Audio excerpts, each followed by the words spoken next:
Yesus yang disebut Kristus. Sebelum Kristus lahir, Maria ibunya bertunangan dengan Yusuf. Ternyata Maria mengandung dari Roh Kudus sebelum mereka hidup sebagai suami istri. Karena Yusuf suaminya seorang yang tulus hati dan tidak mau mencemarkan nama istrinya di muka umum, ia bermaksud menceraikannya dengan diam-diam. Tetapi ketika Yusuf mempertimbangkan maksud itu, malaikat Tuhan tampak kepadanya dalam mimpi dan berkata, "Yusuf, anak Daud, janganlah engkau takut mengambil Maria sebagai istrimu, sebab anak yang di dalam kandungannya adalah dari Roh Kudus.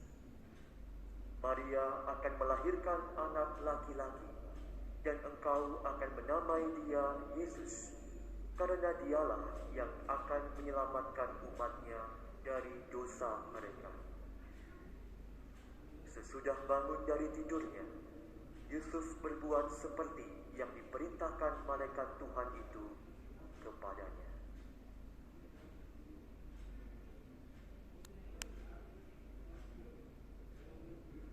Demikianlah sabda Tuhan. Terpujilah Kristus.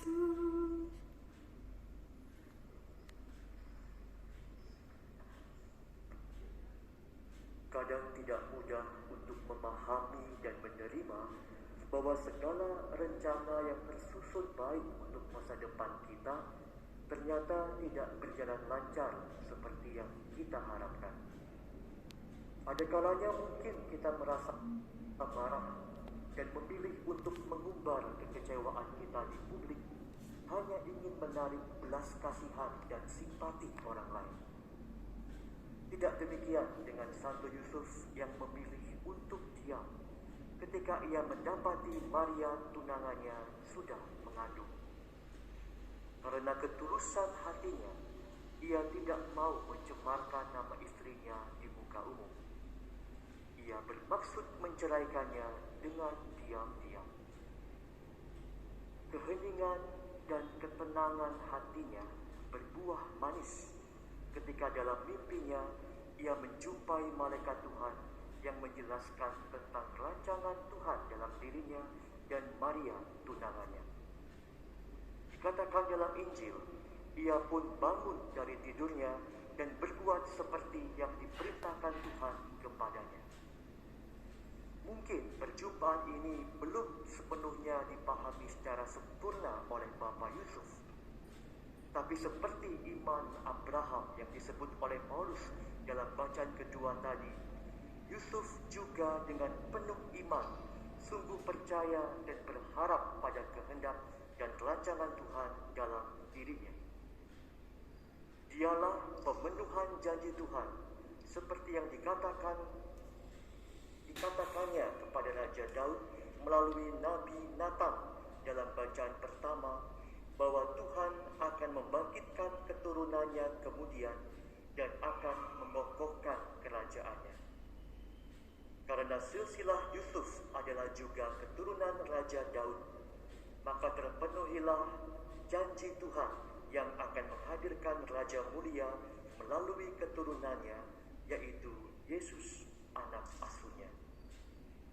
Dengan demikian, dalam diamnya, dalam kebijaksanaannya, dalam ketulusannya, ia pun terbuka dan terlibat dalam karya penyelamatan Allah, meski harus melalui peristiwa yang membingungkan, yang mungkin bahkan mengecewakannya.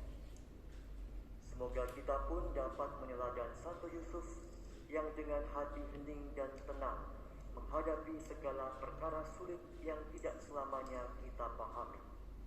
Biarlah kehendak Tuhan saja yang terjadi dalam hidup kita, sebab kita percaya pada rancangannya yang mengajak kita untuk terlibat dalam karya penyelamatannya melalui karya dan pekerjaan kita masing-masing. Semoga dengan doa Santo Yusuf pelindung gereja, kita dapat menjadi rekan Allah untuk menghadirkan karya keselamatannya